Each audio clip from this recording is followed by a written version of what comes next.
Assalamualaikum sahabat Sekilas Cerita, kalian penggemar drama Korea atau musik Korea, kalian harus tonton video ini sampai selesai agar tidak salah paham. Selamat datang di channel Sekilas Cerita, channel yang akan berbagi sedikit ilmu dan sebuah kisah seputar dunia. Hadirnya artis Korea, K-pop, dalam belantika hiburan, rupanya benar-benar telah membius dan menghipnotis sebagian besar masyarakat Indonesia, terutama para remaja. Mulai dari sinetron, lagu, bahkan pakaian dengan aksesorisnya menjadi kiblat bagi mereka yang mengidolakan, hampir semua remaja kini menggandrungi dan cenderung mengikuti tren artis Korea. Mulai potongan rambut disasak tanpa aturan, mode busana ala K-pop boy and girl band, sampai bahasa pun kian digandrungi. Bahkan yang ironis, karena saking inginnya untuk perfect dalam berbahasa Korea, seorang gadis fans berat Korean Style dari Inggris bernama Rhiannon Brooks Bang Jones mengoperasi lidahnya. Tidak saja di Indonesia, ternyata virus demam artis Korea dengan K-popnya telah menjalar ke negara Eropa. Sebuah media baru-baru ini memuat kesuksesan artis Korea terlebih dalam dunia tarik suara, tidak saja membooming di Asia, namun sudah menembus di Eropa.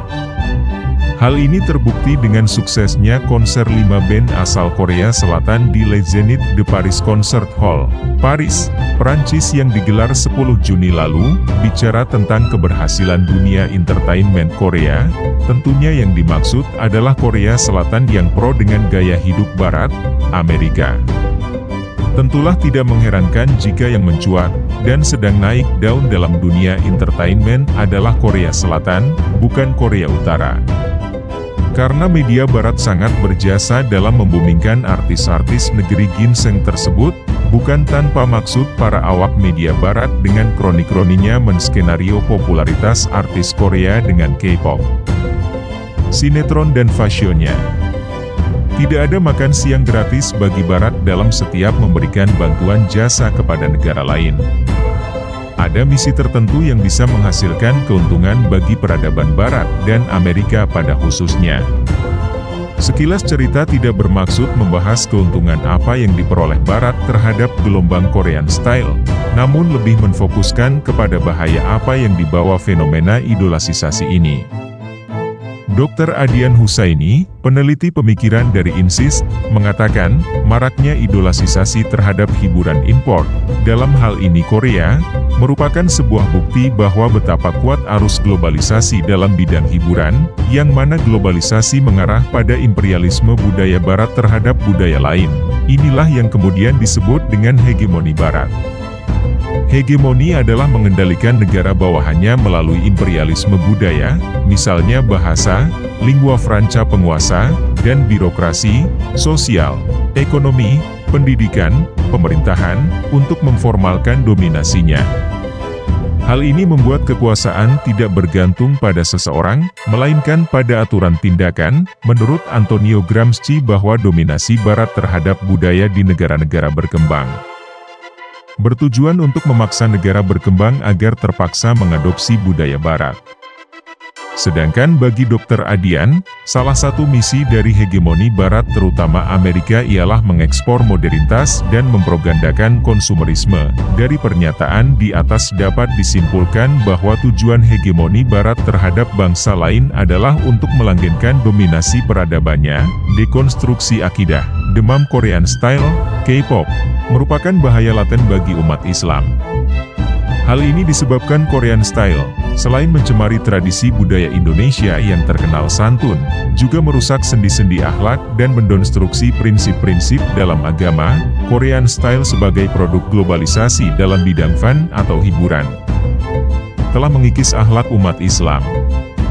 Kehidupan berjuistis ala musik K-pop, semangat hedonis dan materialistis dalam alur cerita sinetronnya, serta pakaian minim dalam model busananya, menggeser pola pikir para penikmatnya. Hal itu kemudian menjadi gelombang tren besar-besaran seluruh masyarakat. Tengok saja remaja muslim sekarang, dari penampilan sampai mindset, pelan tapi pasti telah berubah ala Korean Style. Seolah tersihir dengan performance artis Korea, setiap hal baru yang datang dari mereka dianggap positif dan selalu diupdate.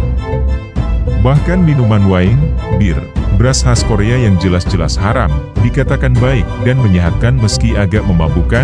Jika dikaji dalam perspektif hukum Islam, gelombang Korean Style tidak saja bisa mengikis akhlak umat Islam, tapi juga akan mendekonstruksi keimanan. Hal ini disebabkan karena adanya tasabuh, meniru-niru, dengan menjadikannya sebagai artis idola, padahal semua tindak tanduk, kepribadian dan perilaku sehari-harinya menyebabkan seorang muslim menjadi munafik atau keluar dari akhlak Islam.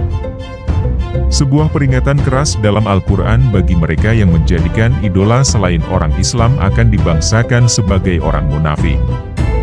Firman Allah An-Nisa ayat 138-140, kelompok munafik adalah sejelek-jeleknya umat. Mereka lebih hina daripada orang kafir. Siksaan bagi munafikin pun lebih pedih, bahkan mereka ditaruh di dasar neraka. Inna al-munafikina fi al-darki al-asfal mi al-na'ar, oleh karenanya dalam Quran Surat An-Nisa 144, Allah melarang orang-orang beriman untuk mengidolakan orang-orang kafir. Karena hal itu sama saja dengan mengundang kemurkaan Allah yang siap dengan siksaannya. Firman Allah, yang artinya hai orang-orang yang beriman, janganlah kamu mengambil orang-orang kafir menjadi wali dengan meninggalkan orang-orang mukmin. Inginkah kamu mengadakan alasan yang nyata bagi Allah untuk menyiksamu? Quran Surat An-Nisa 144. Ternyata virus gelombang Korean Style bukan permasalahan sepele, sebatas gandrung menikmati musik dan sinetronnya semata. Di samping produk hegemoni Barat, lebih dari itu, gelombang Korean Style telah membawa problem yang serius bagi umat Islam, problem yang menyebabkan dekadensi akhlak dan dekonstruksi akidah alias rusaknya akidah. Karenanya, segenap kaum muslimin, mari kita rapatkan barisan, guna membentengi umat dari serangan virus yang lahir dari globalisasi modernisasi Barat yang tanpa sadar, keberadaannya dapat menghapus nilai-nilai ajaran agama, serta memalingkan pengikutnya dan sulit untuk kembali. Seperti anak panah ia terlempar dari gendewanya, itulah tadi kisah tentang penggemar K-pop. Semoga bisa menjadi pengetahuan dan ilmu untuk kita semua. Dari sebuah cerita pribadi menyarankan, kita boleh saja suka dengan sesuatu tapi jangan berlebihan. Wallahu a'lam bishawab. Wassalamualaikum warahmatullahi wabarakatuh.